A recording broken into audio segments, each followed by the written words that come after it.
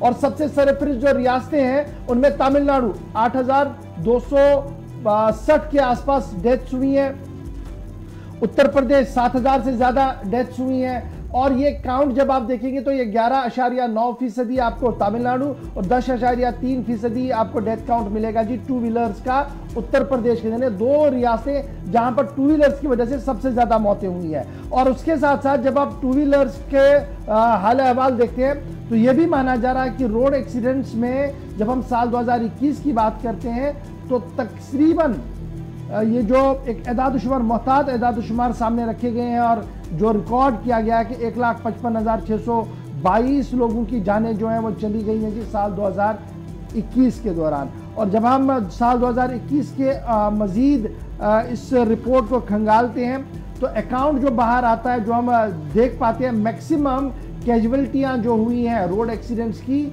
वो है तकरीबन 69,240 डेथ्स हैं। ये कंट्रीब्यूट करता है जी 44.5% टोटल रोड एक्सीडेंट डेथ्स का, जो कारों की वजह से 23,000 से ज्यादा 15.1%, ट्रक और लॉरीज की वजह से जो एक्सीडेंट्स होते हैं वो 14,622 डेथ्स हुए हैं, वो 9.4 है। ये क्राइम रिकॉर्ड ब्यूरो का ट्रैक है।